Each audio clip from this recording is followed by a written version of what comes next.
안녕하세요. 반갑습니다.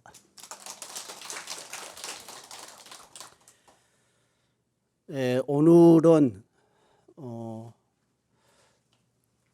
이제 얘기의 주제는 이제 금강경에 있는 얘기를 이제 주제를 할 건데, 그 이전에 이제 본론에 들어가기 전에 이제 우선 들어가는 이제 서두에서 옛날 스님 중에 이제 백장 스님에 대한 얘기를 잠깐 하고 나서 본론에 대한 얘기를 하도록 하겠습니다. 백장 스님이라고 하는 스님은 익히 잘 아시는 분들도 있겠습니다만은 당나라 때 스님입니다. 백장해라고 이제 그러는데, 이분은 이제 평생을 근검 전략하게 살으셨던 분인데, 우리가 이제 백장청규라고 하는 그 말을 많이들 이제 쓰고 있는데, 이러지 않으면은 먹지도 마라. 이제 그렇게 이제 얘기를 하면서 늘 정진을 하는 게 앉아서 참선만 하는 것이 정진이 아니고, 우리가 일상생활 속에서 일도 하고 또 기도도 하고 정진도 하면서 이렇게 하는데, 하루 정진을 안 하면은 일을 안 했으니까 굶으라고 이렇게 한 스님이에요. 그렇게 치열하게 이제 사셨던 그런 분이고, 후학들을 지도를 하셨던 분입니다. 그 백장 스님에 의해 가지고 총림이라고 하는 게 처음 생겼어요. 지금은 이제 총림이 한국 불교에도 여러 군데가 있죠. 처음에는 통도사와 해인사와 송광사만 이제 그 총림이었었는데, 지금은 이제 더 많이 이제 총림들이 생겼습니다. 그런데 총림이라고 하는 말이 무슨 말이냐 하면은 종합수련장을 얘기해요. 그러니까 참선도 하고 경학도 공부를 하고 또 유락도 공부를 하고, 그러는가 하면은 여물선 수행도 하고 이렇게 하는 종합수도 도량이 총림입니다. 그런데 그 당시에 백장 스님이 살아 계시던 당시에 처음 총림이라고 하는 개념이 도입되게 됐습니다. 그러면서 이러지 않으면은 먹지도 마라라고 하는 청규가 이제 그 총림 대중들을 지도하는 그 가르침 중에 가장 중요한 가르침이었었어요. 요즘도 이제 이 얘기는 우리에게 필요로 한 얘기지 않는가, 그런 생각이 듭니다. 근데 이 백장 스님께서 이제 대중들을 모아놓고 날마다 이렇게 법문을 하셨어요. 법문을 하시는데, 어느 때부터인가 하얗게 머리가 쉰 노인이 한 사람이 그 법회에 참석을 해갖고 이렇게 자리를 같이 하는 거라. 그래서 이제 백장 스님께서 한동안 지켜보시다가 어느 날 대중들이 이렇게 다 나가고 난 뒤에 그 노인이 안 나가고 백장 스님을 이렇게 늦게까지 이렇게 접하고 있는 거예요. 그래서 백장 스님께서 이제 묻죠. 그대는 이 가금방에 사는 사람은 아닌 것 같은데 어떻게 여기에 허락도 받지 않고 늘 이렇게 오느냐, 이렇게 물어요. 그러니까 거기에는 이제 스님들이 그 스님들에게 강을 하는 그런 자리인데, 거사가 이제 연세가 많은 거사가 이렇게 와가지고 그 자리에 같이 자리를 하고 있는 것을 보면서 백장 스님이 물으셨던 거예요. 그러니까 그 노인이 하는 얘기가 저는 사람이 아닙니다, 이렇게 얘기를 해요. 그러면서 저는 500년 묵은 여우입니다. 그래요. 전생에는 스님이었습니다. 이 산중에 살고 있는 스님이었는데 제가 어느 날 어느 스님이 이제 그 학인 스님이 와가지고 저에게 질문을 했는데 그 질문에 대한 답을 잘못해갖고 그 과보로 해갖고 여우 몸을 받아서 500년 동안 지금 여우 몸을 벗지를 못하고 있습니다. 이 얘기를 해요. 그러면서 큰 스님께서 제 업을 좀 벗겨주십시오. 이렇게 얘기를 하는 거예요. 그래서 이제 백장 스님께서 그 노인에게 얘기를 해요. 그대가 그 학인에게 대답을 했다라고 하는 그 상황에서 다시 되돌아가 가지고 그 학인이 그대에게 뭘 물었으며 또 그대는 어떻게 대답을 했는가 여기서 다시 한번 얘기를 해봐라. 그러면은 내가 너의 업을 벗겨주겠노라고 얘기를 해요. 그러니까 그 노인이 하는 얘기가 그래요. 자기가 이제 그 산중에 예전에 큰 스님으로 해갖고 학인들을 지도를 하고 있을 때에 어느 학인이 와가지고 수행 정진을 잘 해갖고 도를 깨친 사람은 과보를 받습니까? 안 받습니까? 이걸 물었다는 거예요. 그러니까 자기가 대답하기를 과보를 안 받는다. 이렇게 얘기를 했다고 그래요. 그러니까 이 말이 무슨 말이냐 하면은 인과 불락이라 이렇게 얘기를 했다는 겁니다.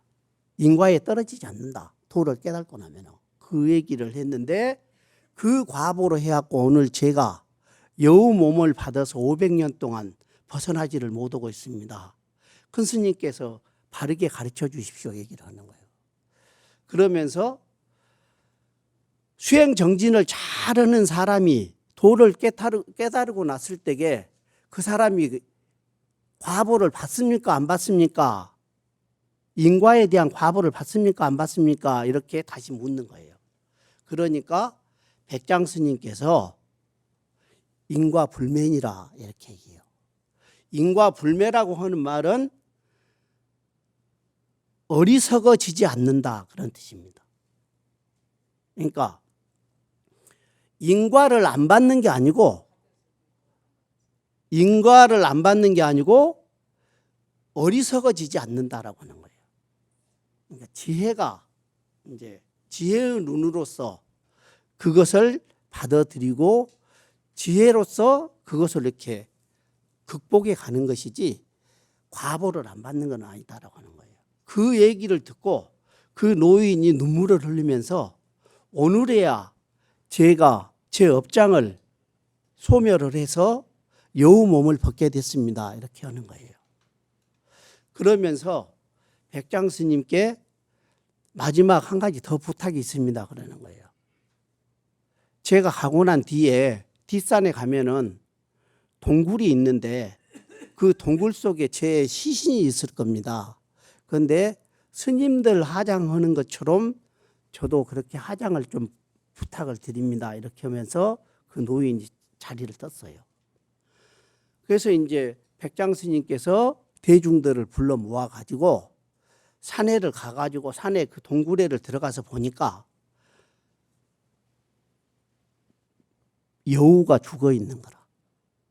그러니까 구미호가 500년 동안 살았던 그 구미호가 죽어 있었어요. 그래서 스님들 하장하는 것처럼 그 여우를 장례를 치러 줬습니다.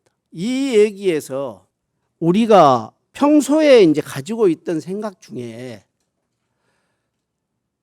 공덕을 지으면 과보를 안 받는다 이런 생각을 갖는 수도 있어요. 그리고 도를 잘 닦으면 과보를 안 받는다 이런 얘기를 할 수도 있습니다. 그런데 부처님도 인과는 면할 수 없다 이런 얘기가 있습니다. 그 말이 무슨 말이냐면은 그 과보라고 하는 것을 예를 들어서 그 과보 경중이 어떻게 나타나느냐 이것은 달라집니다.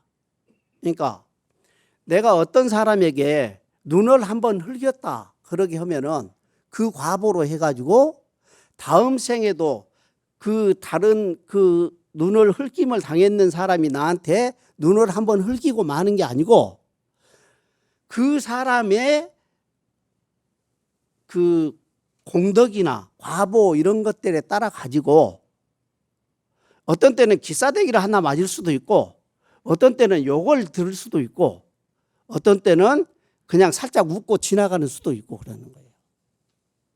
그러는가 하면은 죽임을 당하는 수도 있어요. 그러니까 그 사람이 어떤 업을 짓고 살았느냐에 따라 가지고 선업과 악업을 짓는 과정에서 이게 내가 과거 전생에 짓는 업들이 내가 지금 현재 짓고 있는 업들도 그게 경중을 달리해서 과가 나타나기는 하지만은 없어지지는 않는다 그런 뜻입니다.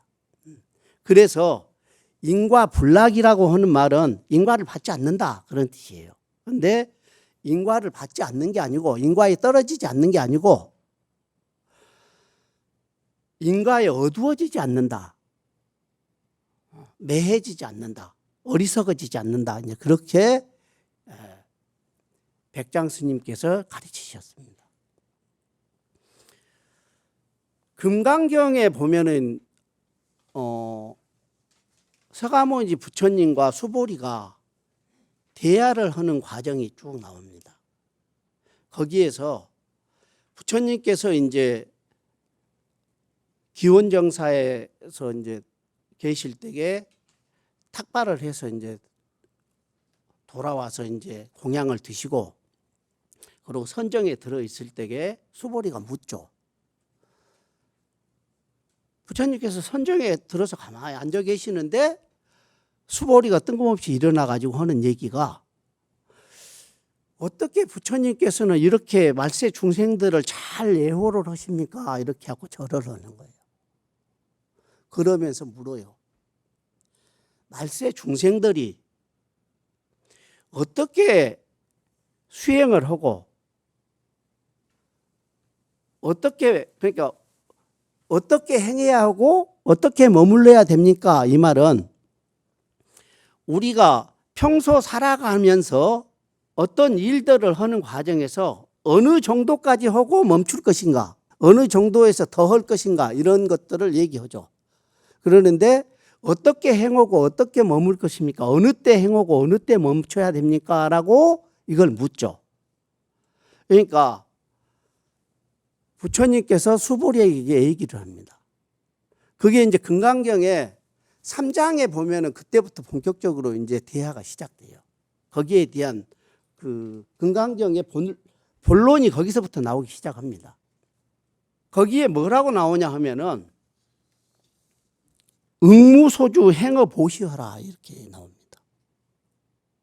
응무소주 행어 보시하라 라고 하는 말은 응당이 머무른 바 없이 베풀어라 그런 뜻입니다. 그 다음 구절이 뭐냐 하면은 부주색 보시하고 불응주 성향 미촉법 보시하라 이렇게 얘기를 합니다. 이게 금강경에서 부처님께서 얘기하고자 하는 내용의 전부입니다.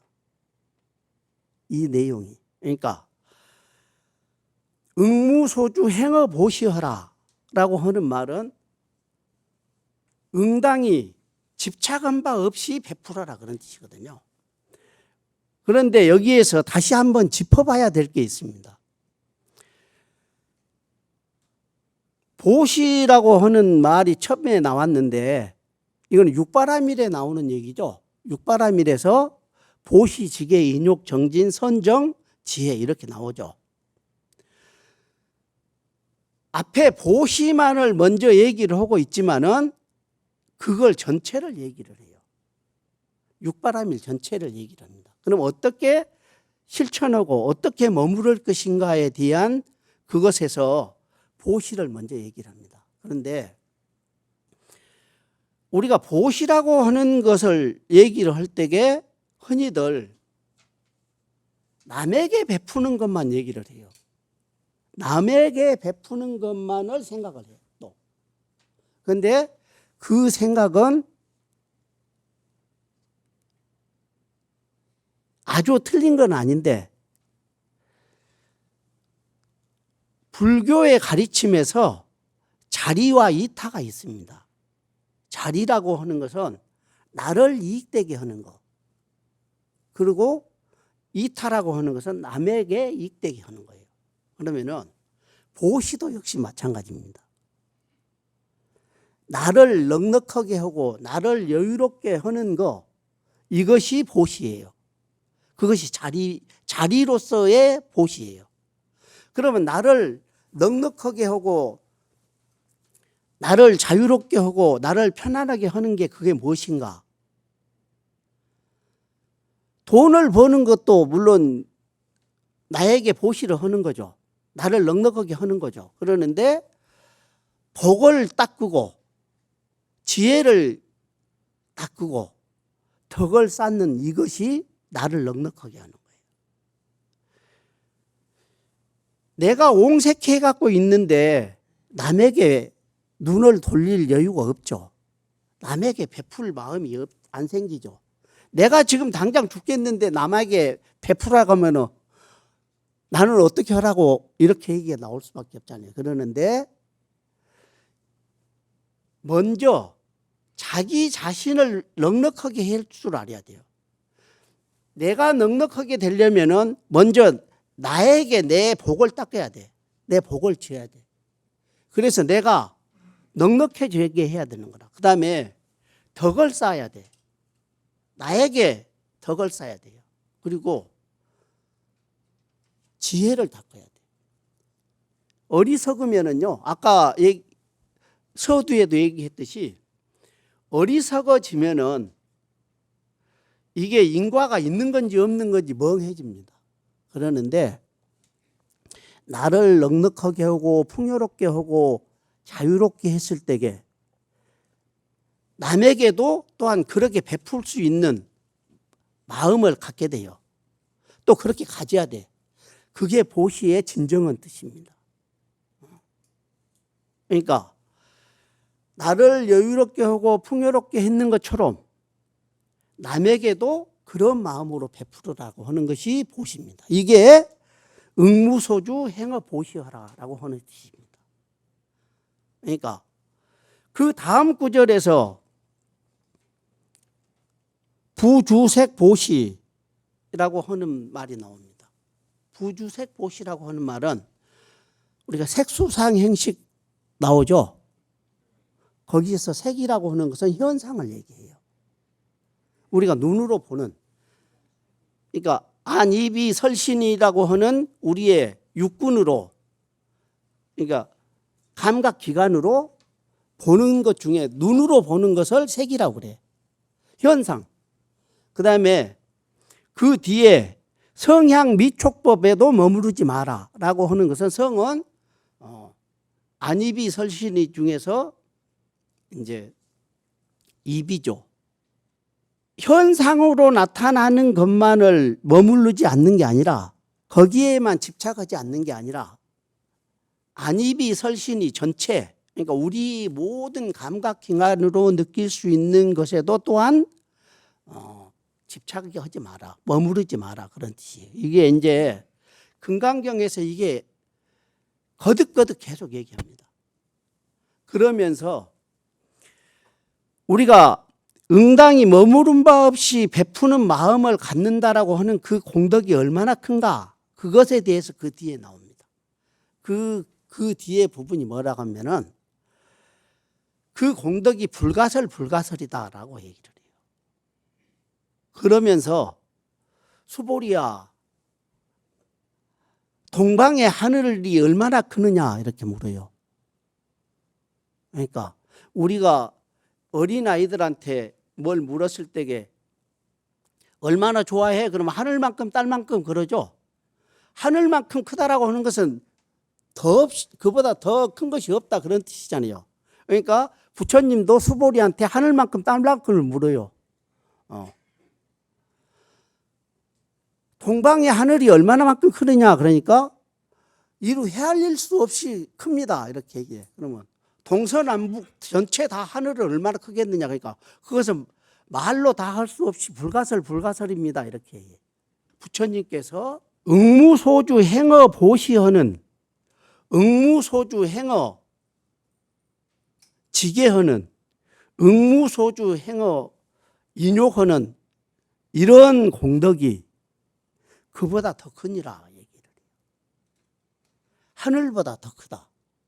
그리고 그 중에서 가장 큰 공덕이 무엇인가? 부처님의 바른 가르침을 다른 사람에게 전해줘서 그가 부처님의 가르침을 실천하고 살 수 있도록 해주는 거다라는 거예요. 그 공덕은 이루 말할 수가 없느니라 얘기를 합니다. 그러니까 금강경이라고 하는 경에서요, 수보리와 부처님이 계속 해가지고 주고받고 하는 내용이 그겁니다. 응무소주 행어 보시허라라고 하는 이 말이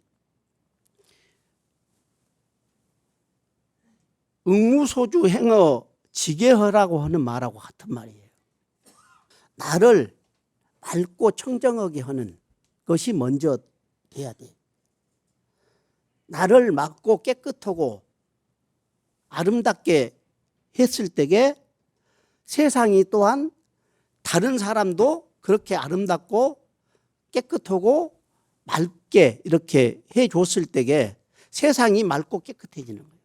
그러는데 내가 그런 보시나 지게나 인욕이나 이런 선정이나 이런 것을 베풀고 나서도, 그걸 행하고 나서도 거기에 집착하고 생색을 내면은 공덕이 안 된다 그런 뜻이에요. 공덕이 안 된다. 달마대사께서 이제 소림사에서 9년 동안 면벽을 하고 있을 때에 그 당시에 양나라 때였었는데 양나라 무제가 찾아오죠. 그래가지고 양나라 무제는 굉장히 신심이 있는 불자였었어요. 그래서 심지어는 불탑을 조성하는데 수도 없이 했고, 또 심지어는 나는 오늘부터 사찰의 노비니까 내를 저거 하려면은 노비를 이렇게 속량하려면 돈 주고 사와야 되잖아요. 그것만큼 사찰에다 시주를 하고 나를 데려가거라 이렇게 하면서 많은 불사를 일으켰던 분이에요. 그랬는데 양나라 무제가 달마대사한테 그런 얘기를 하면서 내가 이렇게 많은 공덕을 줬는데 내 공덕이 얼마만큼 됩니까? 라고 물어요. 그러니까 달마대사가 네 공덕이 한 개도 없다 이렇게 얘기를 해요. 그러니까 거기서 뿅 가죠. 그냥 뿅 가는 게 기분 좋아서 뿅 가는 게 아니라 이거 땡중이다 이거야. 내가 이렇게 많은 공덕을 줬는데 내보고 공덕이 하나도 없다고 이렇게 하고 화를 내죠. 결국은 달마대사가 죽어요. 나중에. 그러는데 달마대사가 네 공덕이 한 개도 없다라고 했었던 거는 유루복을 얘기하는 게 아닙니다. 유루복이라고 하는 것은 새는 거예요. 그 구멍난 바가지 같아. 그러는데 무루복이라고 하는 것은 셈이 없는, 깨지지 않는 그릇에 담겨 있는 복력을 얘기해요. 깨지지 않는 그릇에 담겨 있는 지혜를 얘기하고, 이런 것들이 금강경에서 얘기하는 응무소주 행어 보시허라. 그리고 부주 성향 미촉법에도 머무르지 마라. 그러니까 성향 미촉법에도 머무르지 마라라고 하는 말이 무슨 말이냐면은 보고 듣고 맛보고 또 느끼고 생각하고 이런 것들 모든 감각기관을 통해서 느껴지는 모든 것들 속에서도 너 스스로가 자유로우라 그 말이에요. 나를 자유롭게 하고 내가 자유롭고 편안한 것처럼 남에게도 자유롭고 편안하게 해라 그런 뜻입니다. 그런데 우리는 못 참아요. 조그마한 공덕을 줘놓으면 막 궁뎅이가 들썩거리고 그래갖고 못 참아. 남한테 막 얘기하고 싶어지고 자랑하고 싶어지고 그래갖고 그러는데 그가 자랑을 한다고 해갖고 공덕이 한 개도 없어지는 게 아니라 공덕은 있기는 있어요. 그러는데 그거는 한계가 있는 공덕이 된다 그 말이에요.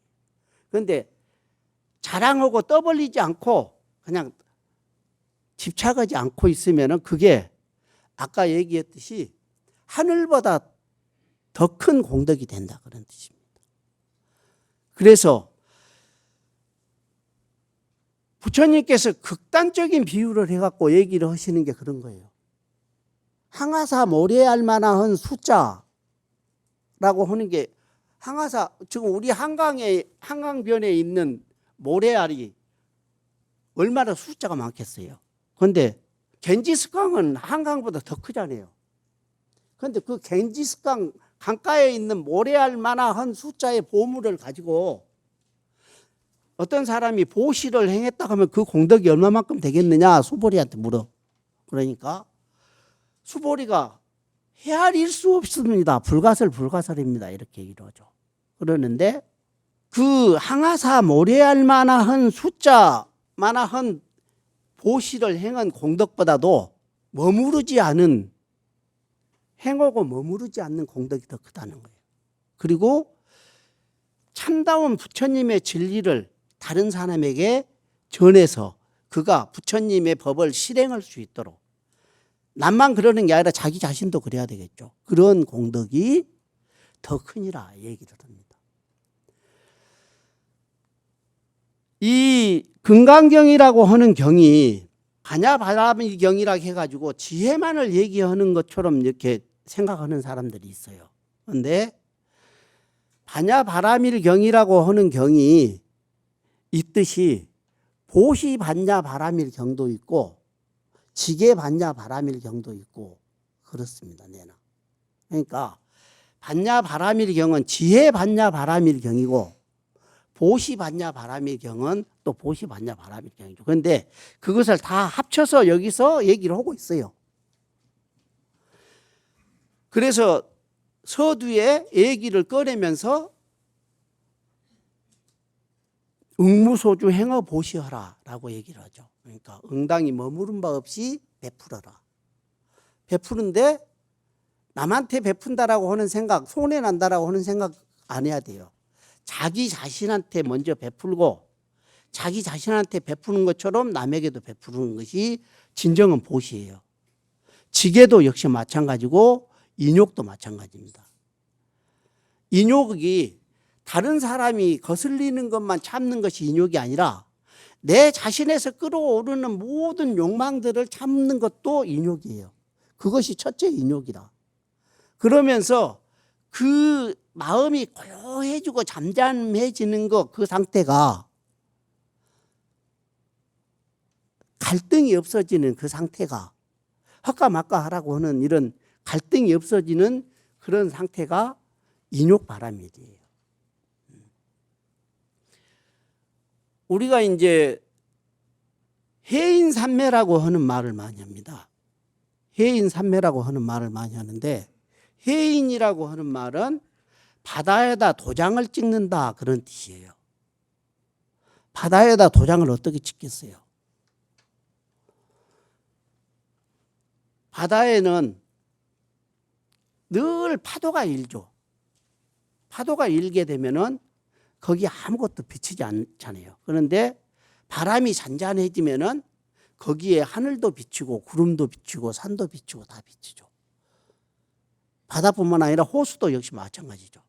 그러면은 거기에 모든 만물이 비춰진 그 모양, 고요해졌을 때에 만물이 비치죠. 그것이 해인산매입니다. 우리 마음에도 우리 마음이 고요해지고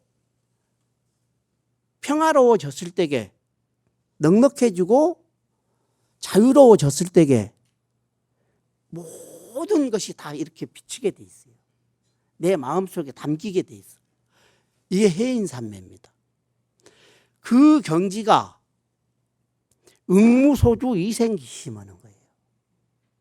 응무소주 이생기심이라고 하는 거는 금강경 10장에 나오는데 응무소주 행어보시허라에서부터 시작해가지고 그 모든 것을 결론을 져가지고 응무소주 이생기심하라. 그 말은 모든 마음을 쓸 때에 집착하지 마라 그런 뜻입니다.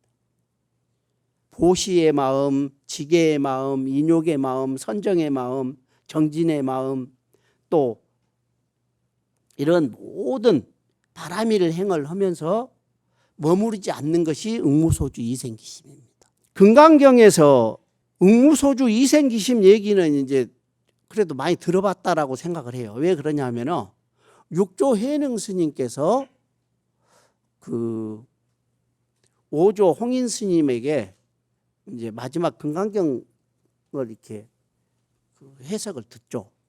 그러면서 응무소주 이생기심하라라고 하는 그 부분에 와가지고 학철대오를 하죠.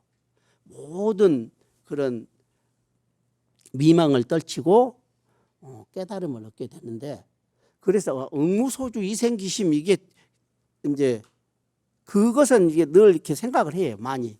그러는데 그 응무소주 이생기심이라고 하는 것은 응무소주 행어 보시, 응무소주 행어 지계, 응무소주 행어 인욕 이런 육바라밀을 전체를 다 아우르고 있는 것이다라고 하는 생각까지는 못하는 분들도 있습니다. 그런데 응무소주 이생기심이라고 하는 말이 그 모든 것을, 그러니까 부주색 보시오고 부주성향 미촉법 보시하는 그것을 다 한꺼번에 담고 있다라고 하는 겁니다. 그래서 여러분들께서 이제 수행 정진을 하면서 늘 고민하는 게 그걸 거예요. 내가 어디까지 왔나 그런 생각들 하실 거예요. 스님들도 그러거든요. 내가 어디까지 왔나 그런 생각들 많이 합니다. 스님들도. 그런데 사찰에 이제 이렇게 가서 보면은 벽화들 그림들이 있죠. 벽화 그림 중에 그 소 찾는 그림이 있잖아요. 시무도 그림. 시무도 그림 그것이 내가 어디만큼 왔나 그것에 대한 그림이에요. 내가 어디만큼 왔나. 그러니까 처음에는 내가 무엇인가를 모르는 거예요. 내가 나를 전혀 몰라. 내가 하고 있는 업을 전혀 몰라. 내가 하고 있는 행위에 대해서도 이게 뭔가 자체를 자각하지 못하고 그냥 습관적으로 행한다든가 본능적으로 행하는 이런 그런 업들을 짓는 경우들이 많죠. 그러는데 그러면서 어느 날 내가 무엇이지? 라고 하는 생각을 문득 하는 거, 내가 어디만큼 왔지? 라고 문득 하는 이것이 소를 찾는 것의 시작이에요. 그 그림 중에서. 소를 찾으러 다니죠. 그 그림에서 보면은 그러다가 소가 이렇게 소 발자국을 보게 되죠. 소 발자국을 이게 처음에 이제 그러다가 소가 어디로 갔나 하고 찾다가 소 발자국을 보는 거예요. 그러면은 자기 자신의 자취를 처음 본 거야. 느끼고 깨달은 거예요. 그것이 소 발자국을 보는 거예요. 그 그림이에요. 그러면서 그 발자국을 찾아서 소를 찾아가죠. 그러니까 저만큼에서 소가 있는 거예요. 그러는데 그 소가 그 그림에는 검은 소로 되어 있습니다. 검은 소로 되어 있는데 검은 소라고 하는 것은 오용락에 의한 업이 꽉 차 있는 그 나 자신을 얘기하는 거예요. 오용락으로 꼭 차 있는 나 자신. 그것을 검은 소로 표현을 하고 있습니다. 그래서 그것을 길들이죠. 점점 길들이면서 소가 하얀 소로 변화돼 가는 그림이 있습니다. 점점 하얀 소로 그 변화돼 간다라고 하는 것은 업장이 소멸돼 가는 거예요. 업장이 소멸돼 간다라고 하는 말이 무슨 말이냐 하면 다른 얘기를 하면은 맑아진다 그런 뜻이에요. 맑아진다. 아까 서두에 얘기했듯이 인과를 받지 않는 게 아니라 인과가 맑아진다라고 하는 거예요. 그러니까 예를 들어서 내가 다른 사람에게 막 크게 소리를 지르고 막 욕을 하고 이렇게 했던 것이 그 사람이 내가 업이 그 뒤에 맑아지면은 그냥 싹 웃고 지나가고 그런 거하고 같아진다는 거예요. 이 업이 맑아지는 거예요. 내 업이 맑아져 가는 그런 모습들이 소가 하얗게 변화돼 가는 모습들을 거기에 그리고 있습니다. 그래서 완전히 하얗게 변화돼 가는 그 상태가 인과 불매 상태예요. 인과 불락의 상태가 아니라 인과에 매여지 않는 상태를 얘기합니다. 그 상태가. 그 다음에 그 소를 타고 집으로 돌아오죠. 그 그림에서 보면은 집으로 돌아오는데 나중에 소가 없어요. 그 다음 그림에는. 그러면은 그 업에 대한 집착으로부터 자유로워진 거예요. 편안해진 거예요. 그 다음에 사람도 없어. 그 그림에. 그러면은 업에 대한 집착뿐만 아니라 나 자신에 대한 집착 모든 것까지도 다 이게 소멸되고 아주 맑고 청정해진 상태예요. 그래서 그때는 다시 시중으로 나가죠. 시중으로 나가는 게 보살행을 하러 가는 거예요. 보살행을 실천하러 가는 겁니다. 그러니까 불교 가르침에서 자리이타라고 하는 말이 내가 수행해갖고 나만 깨달고 나만 도통하고 그러면 끝나는 게 아니라 내가 도통했는 것처럼 내가 수행했는 것처럼 다른 사람들에게도 더불어서 바라밀행을 실천해 가는 거예요. 그래서 그들도 또한 나와 같이 행할 수 있도록 이렇게 하는 것이 보살행입니다. 그래서 부처님도 그렇지만은 모든 보살들이 중생들을 위해서 헌신하고 실천하고 그러잖아요. 여러분들도 또한 그렇습니다.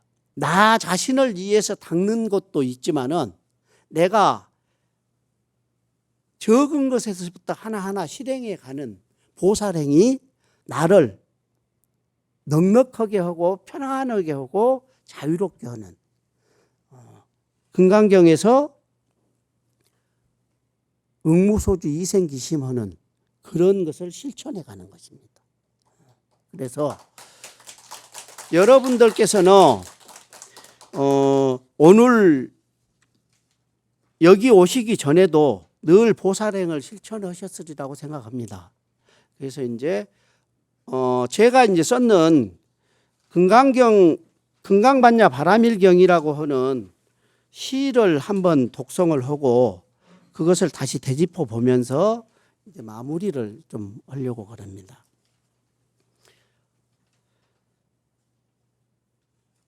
이 글은 제가 이제 그 인도의 성지순례를 하면서 불교 이제 부처님 유적지들을 이렇게 다니면서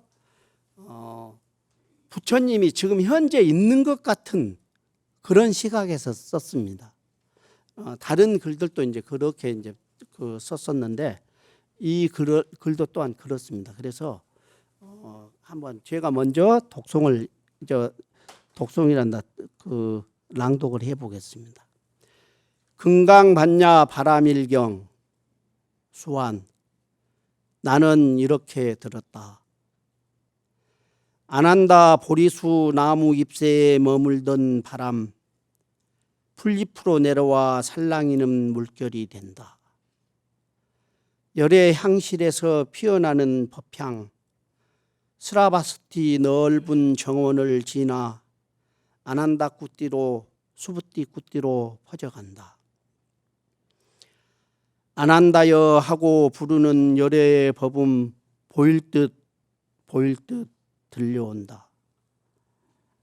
탁발하고 돌아와 손과 발을 씻고 공양을 마치고 가부좌로 고요히 앉아 선정에 든 부처님.